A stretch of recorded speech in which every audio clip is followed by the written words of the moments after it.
Hello and welcome to another YouTube exclusive of the Smash Accept podcast. I'm your host, Michael Royer. You can find me on Twitter at Dynasty Dad FF. Today's show, just like we did with the running backs, just like we did with the wide receivers, we are doing our quarterback tiers. I'm in the middle of Smash Accept 18 startup. Where quarterbacks are flying off the board. They were the first 6 picks. There's a huge gap in between, some of these value tiers. Today, what we're really trying to break down is where do these rookies fall in, and how can you go about, making trades that are really going to put you in the driver's seat, because the quarterback position is the make or break position. This is that position that's going to put you over the top, and there's so much value to be had. Nobody better to chop it up with than my main man, Snoog. Snoog, I'm excited to jump into this one. Like the quarterback position is the most important in football, and we have more studs than we've had in recent years.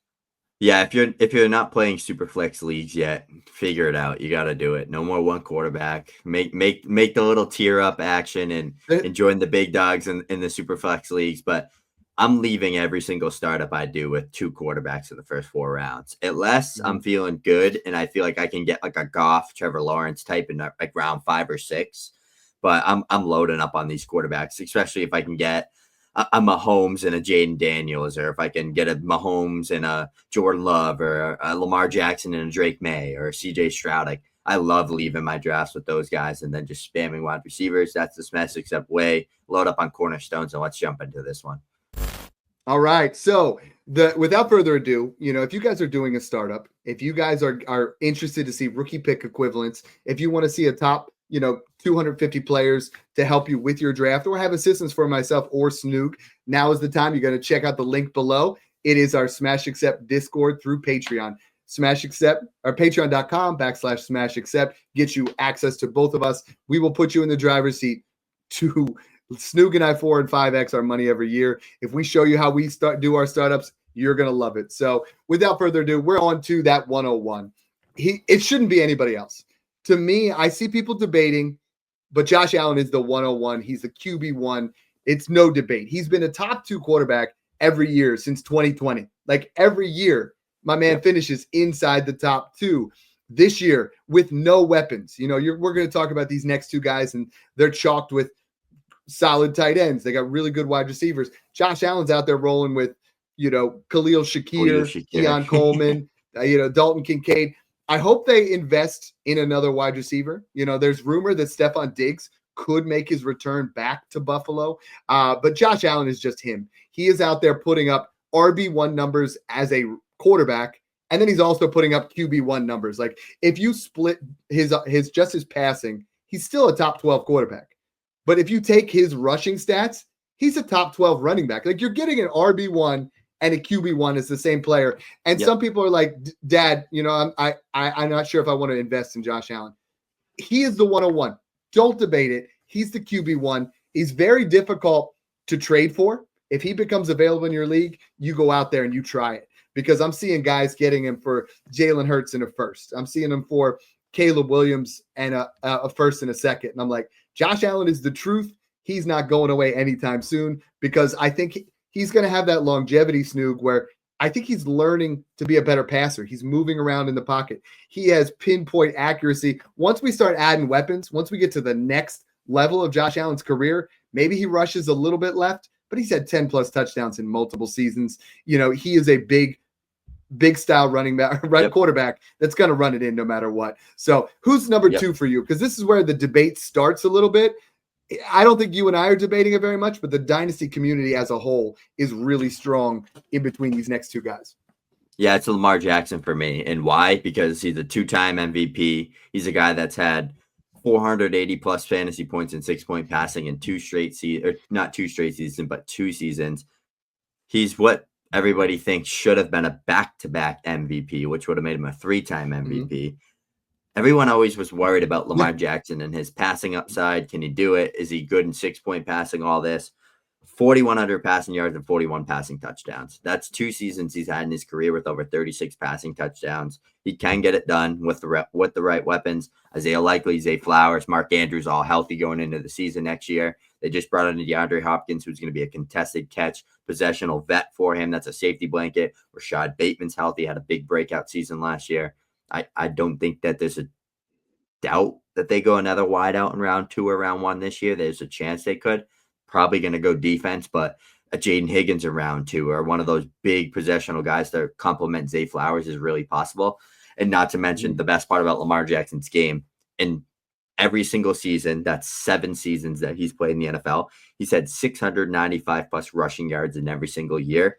And he's an absolute rushing beast. In the past 4 years, or actually the past 6 years, he's had 760 plus. So he's a set it and forget it. Like Josh Allen, I actually have those two in a tier by themselves slightly. We'll get into this next guy here shortly, but they're the best quarterbacks in the NFL if you're looking for fantasy football. So Jayden Daniels absolutely belongs in this tier, but I don't think people are paying enough attention to, I always say at the wide receiver position, right? If a guy is 22 and a guy is 26, you take the 22 if they're putting up the same numbers. At the quarterback position, the longevity is there. Jayden Daniels, sorry about that, is 891 rushing yards, 6 touchdowns. He was, the QB3, 3,568 passing yards with 25 touchdowns, just 9 interceptions. Snoog, the value is there. He goes 2 or 3 in every single draft. I can't help but put him in that tier just because I have him slightly above the next 2 guys. I think if the answer to this is if you're at the 2, kick the tires to the guy at the 3. See if you can get Lamar plus. I think that's how we're going to win in Dynasty. Yep. Yeah, I like that too. I mean, he's just the guy that for sure Jayden Daniels is going to be an elite rusher. I'm just a little bit scarred with those quarterbacks that have a good first year, and does the NFL figure them out? Do they? There's so much to it that we just know for sure Lamar Jackson and Josh Allen are just set it and forget it, the best players in fantasy. As to Jayden Daniels, he has the upside to be right there neck and neck with these 2 guys, but can he do it? Can he have the longevity of them? Like Lamar and Josh Allen are aliens. It's not rare. It's very rare actually that you see elite rushing quarterbacks last that long.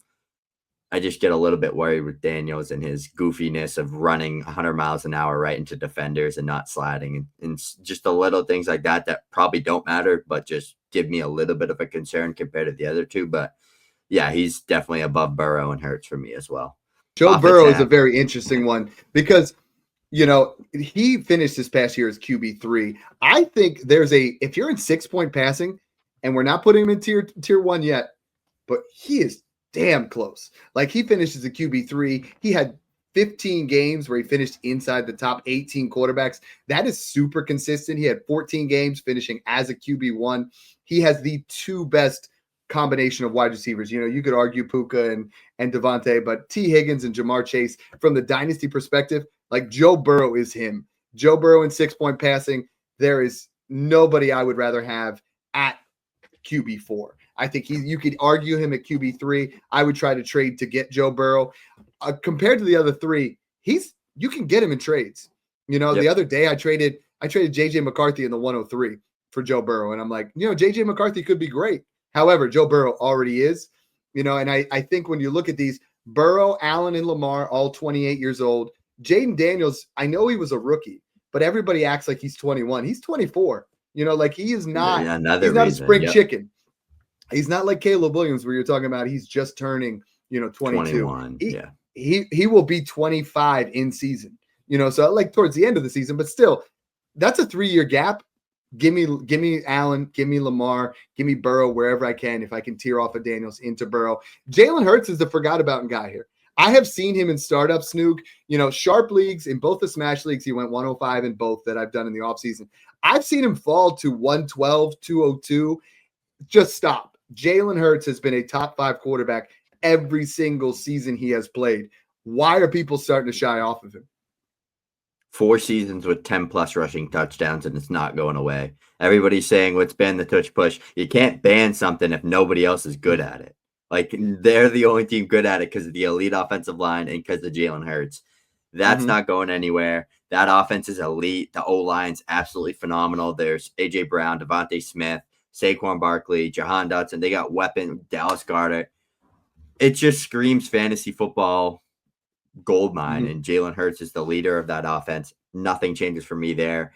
Again, if I could get Jalen Hurts in a first to tear off Daniels, Lamar, and Josh Allen, a good, maybe even Josh Allen, maybe a first and a second, or a mid first or an early first, whatever it's going to cost, every league's different, right? Like people Mhm. value Josh Allen like he's worth 4 first in some leagues, worth 5 first in some leagues.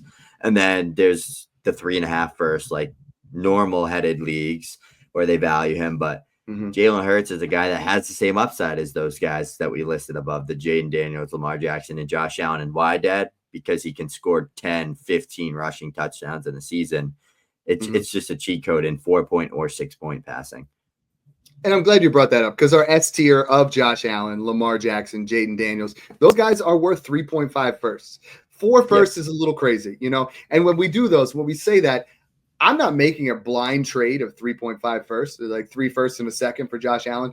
I need to have a quarterback. You know, I'm tearing down to maybe Caleb Williams plus 2 firsts or Drake Maye plus Right, 2 yeah. firsts. I'm not tearing all the way down to Michael Penix in 2 firsts. Like We're just selling screwing for yourself 4 over. firsts. We're buying for 3.5, 3-ish. Like that's what we're trying to do, right? We're trying to we have them valued approximately at 3.5 first, but you already know I'm trying to get that 201 added in to make it worth 4 Mhm. first at the end of the day, right? So Yeah. that's kind of where we're at with that. But There needs to be a premium there. Then our A tier, it's just Joe Burrow and Jalen Hurts. Those guys are worth 3 firsts.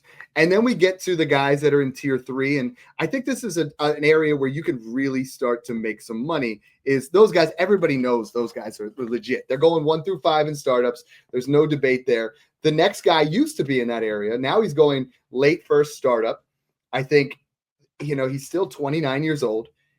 Most people act like he had an absolutely horrible season, but Patrick Mahomes did not finish outside QB 20 in a single game. He finished top 6 in 3 of the last 6 weeks. And the mocking was, well, he's just a middle QB2. You know, but he finished the season as QB 11 with that consistency. I love having him as my QB2. He's phenomenal stacked behind these other guys. I don't mind him as my QB1, but then I might get a little bit more playing the upside for my QB2. If you pair a Patrick Mahomes with a Justin Fields, you're going to win championships. Justin Fields is going to put up QB2 numbers or better every single week. Justin Fields is going to put up some monster games that are really going to protect that volatility that Justin Fields has. Patrick Mahomes, I think, you know, we were a year early. You and I were like, dude, he just got Xavier Worthy. He got Hollywood Brown. Rashee Rice is there. You know, Travis Kelce, he's going to blow up. I think this is a resurgence year for Patrick Mahomes. I think they need a drafted damn running back. Judkins, Exactly. Quinshon Judkins, a Travion Henderson. Rashee Rice is way ahead of, you know, I just saw a tape of him from his PCL running tear, already and stuff. running, doing sprints, doing box jumps. He's phenomenal. He is a Buy Rashee Rice. only. People Yes. think he tore like Second- his ACL, wrecked his whole knee. It's a PCL. It's like not as concerning as the ACL. So like that already gives me like a yes, I want Rashee Rice. He'll He's be back. cheap right He'll now. be back. Xavier Worthy really came on just like Rashee Rice did at the end of 2023. Worthy did that this year. I think Worthy's a you're just stud. going to see they brought Hollywood Brown back. Like this could be the year where Mahomes goes back into that top 5 area because Kelsey's not the same guy. It's not so much underneath. If they get a Travion Henderson to get somebody involved in the pass game as a running back, oh man, like we could see a very big, you know, arc here back to where Patrick Mahomes belongs. The other guy that's really close, and I man, if I had the 1-9 to 112, I don't know if I could take Patrick Mahomes over this next guy, but just the upside. Ben Johnson coming there, like Caleb Williams is just, we're back on, right? Like you and I were on board last year. Now I'm just back. Like Ben Johnson, the offensive line, sell me on Caleb Williams here because he is a beast in this B tier. People really think he had like a horrible rookie season. 3,500 plus yards, 20 touchdowns, and only 6 interceptions isn't bad for having one of the worst offensive lines in football, an awful coaching staff that got fired midseason. Like there's so many situations and moving parts and pieces that you need to have a successful offense, and especially with a young quarterback and a young offensive surround system there with Rome Odunze and DJ Moore and Cole Kmet, all these younger guys. You need coach veteran leadership, and they didn't have it. Now they do. They have a dynamic mind coming in. They absolutely built up that offensive line to what's projected to probably be a top 10 offensive line this year. They also have pick 10. They could bring in Ashton Genty. I'm a big believer that they're not gonna, and that they're gonna probably draft an edge rusher and then bring in a Quinshon Judkins, Amarian Hampton, Travion Henderson in that early round 2 spot. Why, Dad? Mm-hmm. Because they have 39 and 41 in round 2. People don't know that. People keep saying, oh, well, they have pick 10. They're going to take Genty. 1, is Genty even going to be there? And 2, why would they do that when they can get a premium edge rusher like Mike Green, Micah Williams, and then use 2 of those early seconds on a running back? It makes way too much sense for the Bears, especially in a running back class like this. And Caleb Williams, 486 rushing yards last year. That's his floor. Like, that's a good floor, too, because you already know he's probably going to have 450 to 550 and punch in 5-6 touchdowns on a good year. With that type of ceiling and rushing upside, he gives you top 3 to 5 finish. With that type of upside and his combination of passing skills and his dynamic ability to just gunsling. So I'm really, really bullish on Caleb Williams this year. There's another guy here that I think, there's another rookie we're going to talk about, a sophomore going in here, but I still have Justin Herbert higher. Justin Herbert finished as a QB 12. If you look at early Justin Herbert, before the bye week, they did not throw the ball more than 26 times. They were literally conservative. But over the final 11 games, he had 7 games with multiple touchdowns. He had 6 QB1 finishes. You look at, he still has the ability to run. Last year, he only had the 2 rushing touchdowns. But the year before, I believe he was up in that 6 to 8 range. He has extreme touchdown upside. Like, he is someone that can run the football. Justin Herbert is just like we were talking about. Caleb Williams got all the weapons. I think Justin Herbert, they're starting to, I'm seeing a lot of mocks have Emeka Ibuka, Matthew Golden going there. Ladd McConkey was really the only show in town. They go out and they get Najee Harris, who's a capable pass catcher. I think a slight upgrade from J.K. Dobbins and Melvin Gordon. They could draft a running back. They could pick up a wide receiver. They're in line to draft a tight end. There is going to be another weapon for Justin Herbert, and Justin Herbert is just a little bit too cheap right now. The gap, Herbert used to, we talk about this a lot with Chase and Jefferson, right?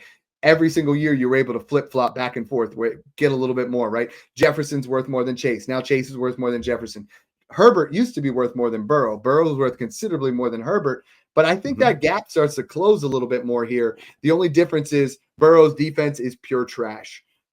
Where the Chargers have a slightly better defense, they're going to be in a lot closer games. But Justin Herbert has 40 touchdown upside and could really be a guy that you take in the mid-second round. I love drafting Justin Jefferson at 1-8 and then swinging back around and getting Justin Herbert in that early second, because that's what's happening. And I feel like that is just a gold mine. The next one is like the biggest swing, right?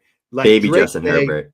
We had him in the 3rd round, and you and I had him as locks to increase in value last year on our YouTube channel. And then we had him as, Here's my 104 buys. Now all of a sudden, dude, he's back up there. He just went 202 in Smash Except 18. Shout out to Sean Owens on that one. But that is really high up. What is the ceiling of Drake Maye? And now are we top 5 finisher? You think in this year? Or you talking about but that's like what a ceiling looks like for a Drake Maye. If they get Travis Hunter and they sign a Stephon Diggs type wide receiver veteran, and they can get like a Dylan Sampson, DJ Giddens type running back around 3 or 4 to pair with Ramondre and beef up that part and use that early 2nd round draft pick on a tackle or an offensive lineman, you're damn right Drake Maye has that type of ceiling in the next 2 seasons, because this is the guy that was one of the best rookie rushing quarterbacks ever. Also, in just 13 games, had 450 rushing yards, which is ridiculous. So he was pacing out probably 700, 650. And the best part about him, in 6 out of 13 games as the starter, he left one injured, actually, with a concussion. So don't even count that game. He had 20-plus points in 6 out of those games. Dad, who was he throwing to last season? Just tell me. This is number 1 option. Hunter Henry, Ashawn Booty. Like that's the situation. A Bo Nix, Michael Penix, any of those type of quarterbacks, a Bryce Young and Anthony Richardson go to that team in New England, they're done. They're literally probably having some of the worst quarterback play in rookie seasons we've seen. Drake Maye comes in, looks like a bona fide superstar on a per game basis, right? Obviously, context. Yeah, if you look at the raw stats, it doesn't look great, But if you look at the context, you watch the big plays, he was making the throws downfield. I got the chance to watch him twice last year, and he throws a damn good deep ball. Get this man Travis Hunter and play him at full-time wide receiver, and you're going to see not a Jayden Daniels, Josh Allen, Lamar Jackson, but you're going to see, I could see him being like a Jalen Hurts in that same type of mold, like 600 rushing yards, but scoring a lot of rushing touchdowns. That's the type of player I could see Drake Maye being like. So I'm super excited for Drake Maye. He finishes off this tier for us because I think what separates these four guys we just talked about in this tier, Dad, is one, they're all young. Two, they all have rushing upside to an extent, but more than the guys after who we're going to talk about here. And three, they all have that just gunslinger fantasy point upside mentality, and that's what we're looking for in 6-point passing leagues. We move down, and that's our we have our B tier there. We're moving into our C tier. It's a small group. It's just two guys. It's CJ Stroud and Jordan Love. I'm going to talk first about Jordan Love because I know you love yourself some CJ Stroud. And both of these guys really disappointed in 2024. Jordan Love, I feel like disappointed from day one because of the injury. He goes up there and plays in Brazil. He was not right all year long. His weapons, let's be honest, we talk about the Packers' weapons, but it's a poor room. Like it is. I mean, it's like Jaden Reed, Dontavian Wicks, Watson, Dobbs. Like it's not. They need a number one. Good. So does CJ Stroud. So sell me on Stroud. Yeah, the thing I like about CJ Stroud as Dad's having a cough attack is we can't forget what he's done in the NFL still. Like people want to hate on him for what he looked like last year and all this stuff, but he came into the league and turned the second worst team, one of the worst franchises ever that we've seen, and turned them into a playoff team right away and got a playoff win on the road with that team. 4,100 yards, 20 plus touchdowns.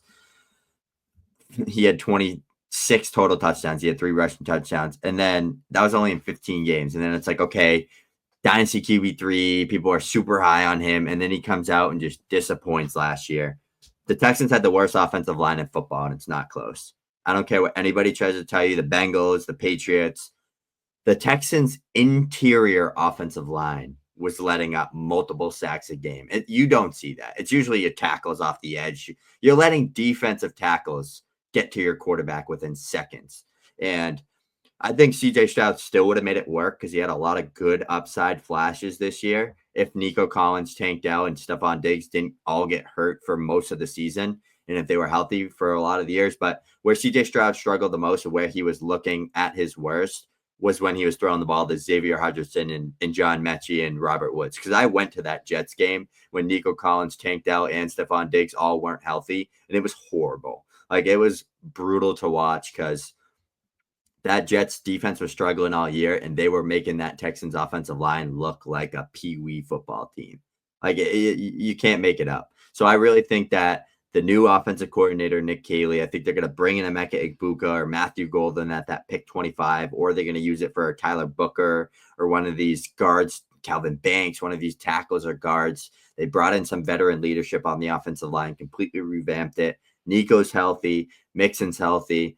I think that they're going to really do what needs to be done to build around CJ this year and next year. And I think that he's going to, as long as he has time in the pocket, he's going to make teams pay. And can't forget what he did on that last stretch in the back-to-back playoff games, the rushing upside, back-to-back games with 50-plus rushing yards. He can move, and he can move well. I think he knows that now, and I think that's going to be part of his game. Dad, if we see like a 400, 450-yard floor from CJ Stroud in rushing, I think that's going to really, really help his game. And I think he can get back into that tier 3 with Drake Maye, Herbert, Caleb Williams, Patrick Mahomes very easily if he brings out that rushing upside and just plays his game with time in the pocket. Because if you look at the guys above, they all had good offensive lines or they're really elite rushers where it doesn't really matter. CJ Stroud's not that Drake Maye, Caleb Williams rusher. So he can't really just keep running the ball when they're getting destroyed in the trenches. So sell us on Jordan Love a little bit because he had the opposite. He has the elite offensive line with 0 weapons, and CJ Stroud had good weapons with no offensive line, but then all his weapons got hurt, and then Jordan Love's offensive line got hurt. So they were just a disaster last year. Jordan Love, I think, has the upside to get back in there with the Drake Mays, with the Justin Herberts. I'm personally out I'm out on tier 4. CJ Stroud and Jordan Love. I have both of them right now currently as the last two guys that I would say are worth 2 firsts.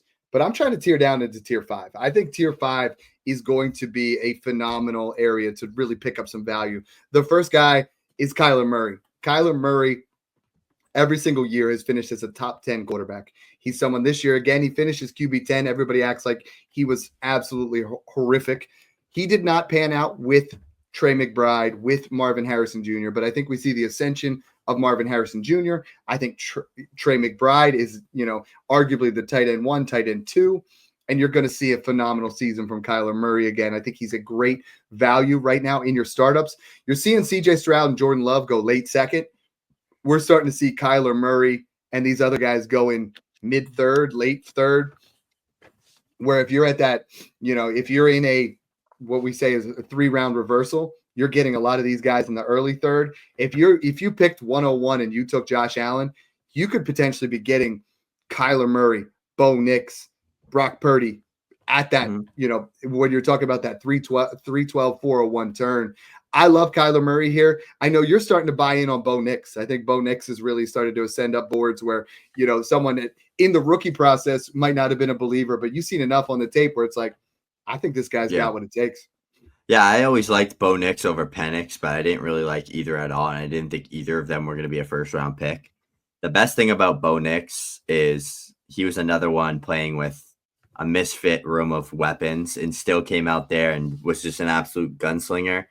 35-plus total touchdowns. I mean, this is a guy that had 430-plus rushing yards, so another one hitting that 400-yard kind of threshold as a rusher. So the rushing upside's there as well. He punched in 4 touchdowns with his legs. They're bringing in weapons this year, and I can promise you that. They just brought in Evan Ingram. They still got Cortland Sutton. He's a Emeka Egbuka, Ted McMillan away from being up there as a producer. I don't think as a talent, but as a producer with Maye, Herbert, Caleb, and Mahomes just long-term, right? Like if he can – he's another one that's tough because he's a 25-year-old rookie going to be 26 next year like Jayden Daniels. So I don't think he profiles to be with all the guys above him. That's why I'm lower on him there. But Sean Payton's a mastermind offensive coordinator. Even though he's the head coach, he runs that scheme. He runs that offense. He makes things easy. I just think it's a perfect fit. Like we talk about maybe Bryce Young, but the issue was he never got the right fit. But now he's got Canales, and he kind of brought that out. And same with Baker Mayfield and Sam Darnold. Feels like Bo Nix got the perfect fit right away, just sliding into that Sean Payton offense where he makes things real easy. Colson Loveland, another one that would be a great pick for them to pair up with Ingram and play Ingram kind of as that slot guy. But QB7 is a rookie, Dad. Like, and he made it to the playoffs with that team. That offense was horrible. Like, no run game either.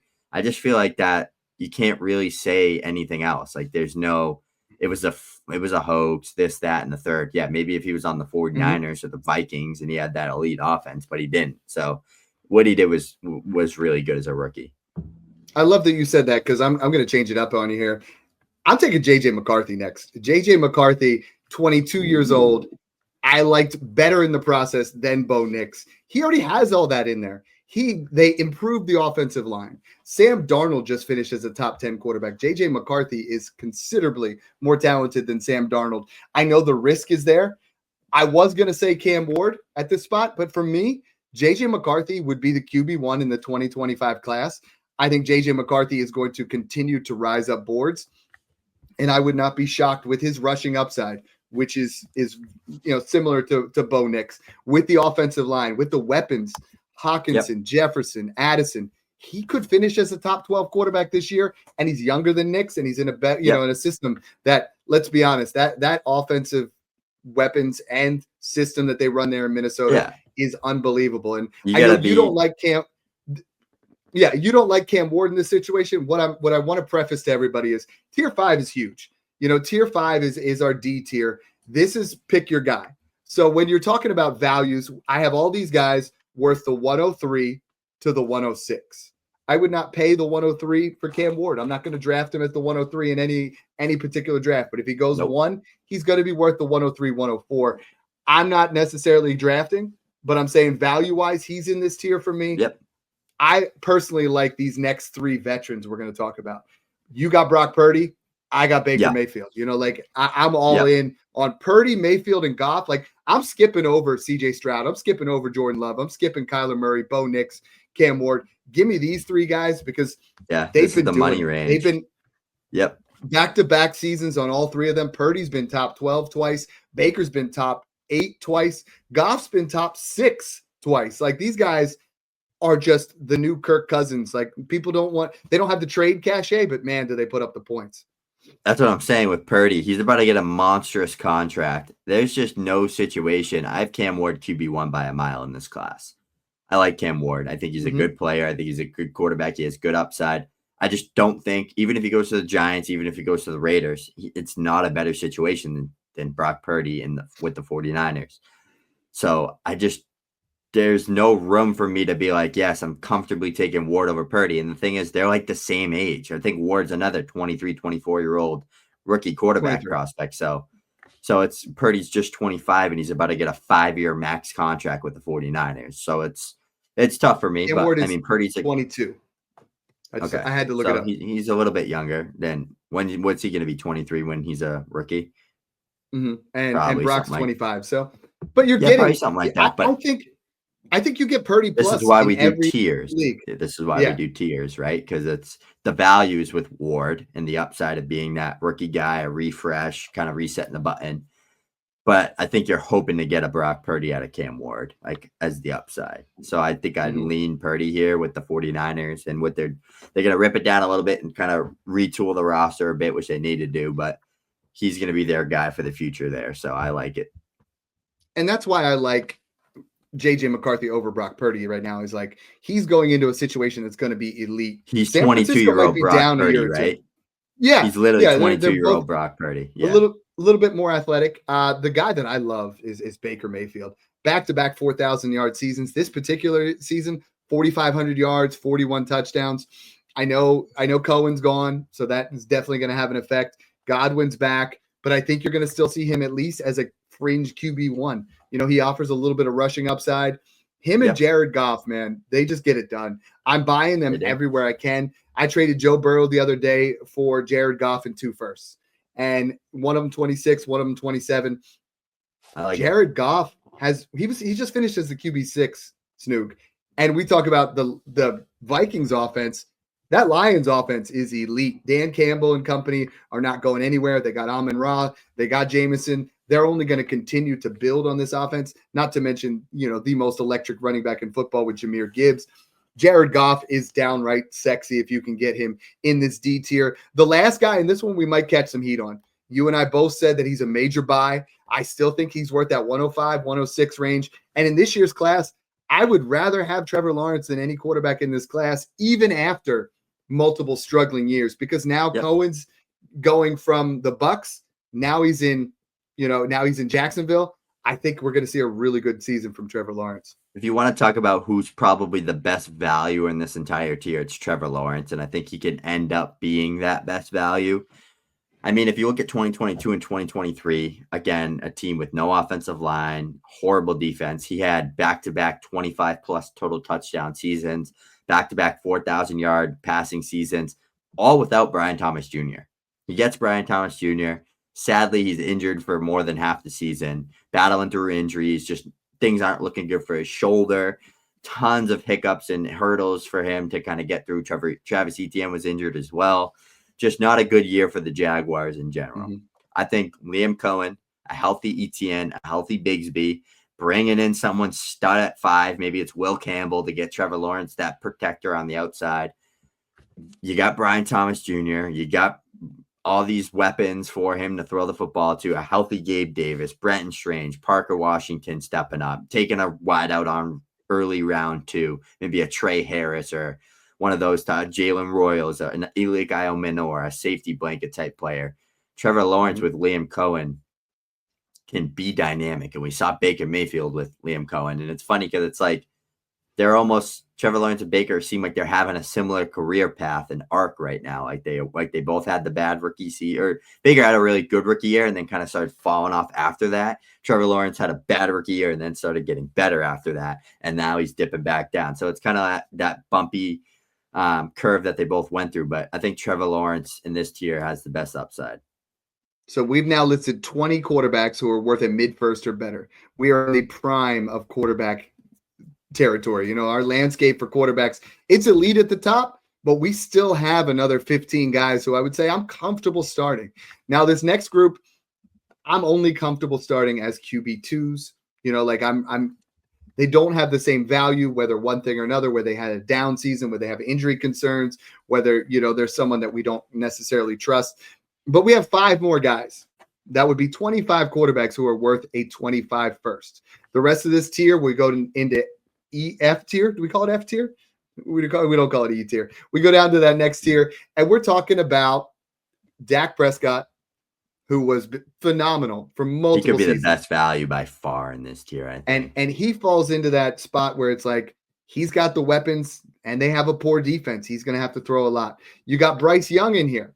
Bryce Young, this past season, over the final 8 games, finishes a top 10 quarterback. So number 1 overall pick. We're starting to see him blossom into something, you know, in the right system. I think we have a Dave Canales system where it's finally clicked for Bryce Young. Tua Tagovailoa, who, if we don't have the concussion injuries, we're talking about he's definitely in the tier above. Shedeur Sanders, who's likely going to be drafted top 3. He falls into this area.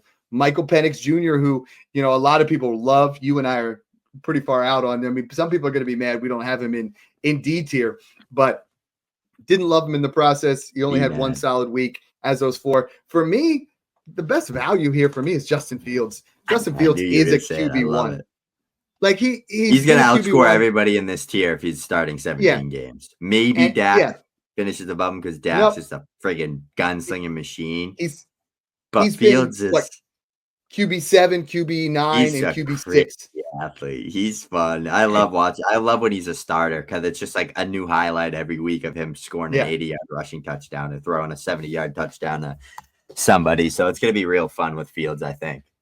And I think with the Jets, the defense is not elite. He's going to have a lot of opportunities to pass. He's going to have a lot of opportunities to run the ball. You can bank on 800 yards.